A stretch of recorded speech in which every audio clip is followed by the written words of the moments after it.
मामूली हालात में गैर मामूली इक़दाम लिए जाते हैं। कोरोना वायरस ने पूरी दुनिया की मईशत पे बहुत गहरे असरात छोड़े। अब हर मुल्क अपनी समझ बूझ और ग्राउंड रियलिटीज को मद्देनजर रखते हुए इक़दाम ले रहे हैं। पाकिस्तान ने स्मार्ट लॉकडाउन के मॉडल के थ्रू चंद इक़दाम लिए हैं, जिसमें से सरे फहरिस्त इनकम टैक्स ऑर्डिनेंस 2020 है, जो आसान अल्फाज में एक एमनेस्टी है।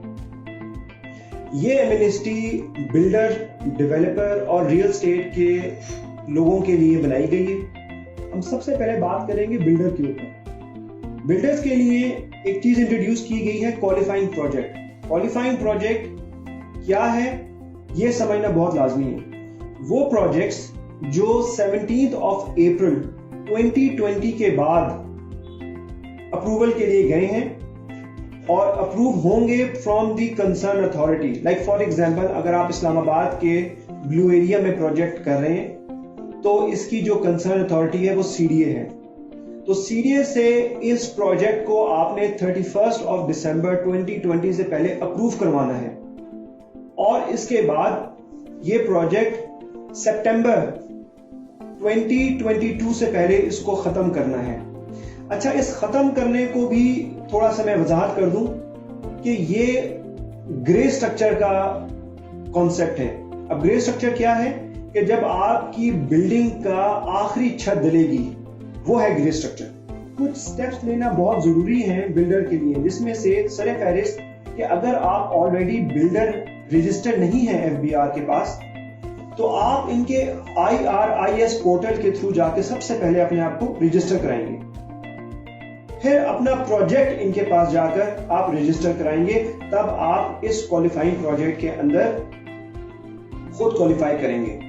अब टैक्स से रिलेटेड बिल्डर्स के लिए हर प्रोजेक्ट अब प्रोजेक्ट टू प्रोजेक्ट बेसिस जाया करेगा और टैक्स की कैलकुलेशन पर स्क्वायर फुट के बेसिस पे होगी। नेक्स्ट हम बात करेंगे प्लॉट्स के ऊपर।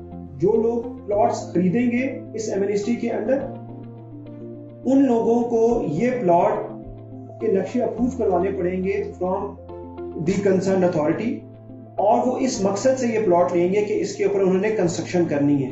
तो वो जो डेट्स मैंने पहले बताई थी 17 अप्रैल 2020 से लेकर 31 दिसंबर 2020, ये उनके ऊपर भी लागू है और उन्होंने इसके ऊपर फिर कंस्ट्रक्शन करनी है और सेम एंड ऑफ सितंबर 2022 से पहले अपना ग्रे स्ट्रक्चर मुकम्मल करना है।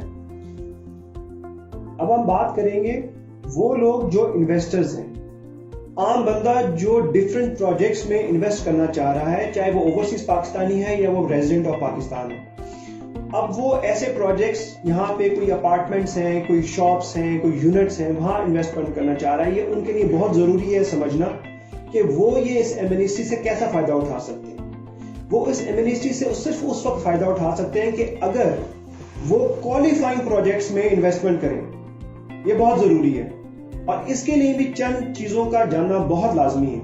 नंबर 1, ऑर्डिनेंस में यह जिक्र किया गया है कि अगर आप इन्वेस्ट करेंगे क्वालिफाइंग प्रोजेक्ट्स पे तो आपसे सोर्स नहीं पूछी जाएगी, लेकिन इसमें ख्याल कीजिएगा कि जो बंदा इसमें खरीदारी कर रहा है वो डायरेक्ट बाइंग करेगा थ्रू द बिल्डर।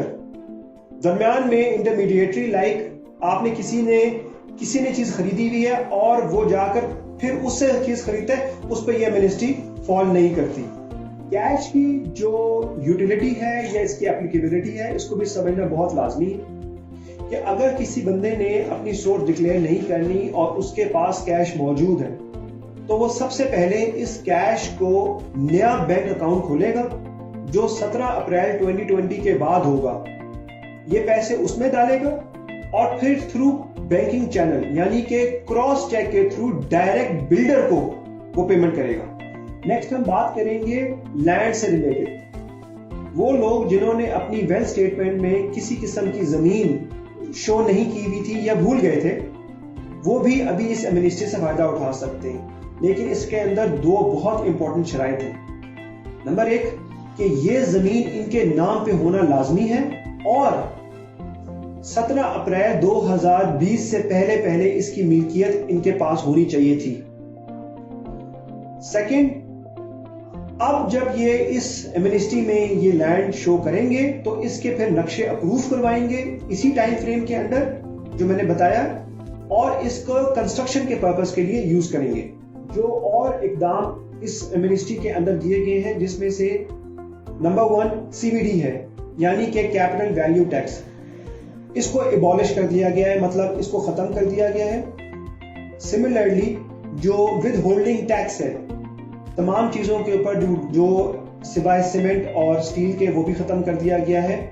इसी तरह और काफी रिलैक्सेशन दी गई है इसके अंदर, मगर ये चीज जानना फिर बहुत जरूरी है कि ये क्वालिफाइंग प्रोजेक्ट्स के लिए एप्लीकेबल है। अब हम बिल्डर्स के टैक्स के ऊपर बात करेंगे कि बिल्डर्स के टैक्सेशन पे सबसे पहले प्रोजेक्ट टू प्रोजेक्ट बेसिस पे शिफ्ट कर दिया गया और इसको फर्दर सिंप्लीफाई कर दिया है पर स्क्वायर फुट के ऊपर। अच्छा, बिल्डर को पर स्क्वायर फुट बहुत आसानी से समझ आ जाता है कि मेरा लेबर मुझे पर स्क्वायर फुट क्या कॉस्ट कर रहा है, बल्कि मेरी कंस्ट्रक्शन मुझे पर स्क्वायर फुट क्या कॉस्ट कर रही है। फिर ये जो टैक्स कैलकुलेट हो रहा है इसको डिवाइड किया जाएगा आपके प्रोजेक्ट लाइफ के ऊपर। लाइक फॉर एग्जांपल अगर 2.5 साल का प्रोजेक्ट है तो 2.5 साल पे इसको प्रोजेक्ट को डिवाइड किया जाएगा, और जो टैक्स बनेगा उसको भी आपने 4 क्वार्टरली इंस्टॉलमेंट्स में पे करना है। ये आपका full and final discharge of taxation होगी। इसको आप नॉर्मल स्कीम में नहीं लेके जाएंगे। तो आसान अल्फाज में मैं इसको इस तरह समराइज करूंगा कि लॉकडाउन के अंदर गवर्नमेंट का ये इनिशिएटिव बहुत ही जबरदस्त इनिशिएटिव है और इससे जरूर फायदा उठाएं, लेकिन उतना ही जरूरी है कि ये समझना कि ये जो इनिशिएटिव है ये टाइम बाउंड है, तो टाइम का जरूर ख्याल करें और क्वालिफाइंग प्रोजेक्ट्स के अंदर जरूर इन्वेस्ट करें।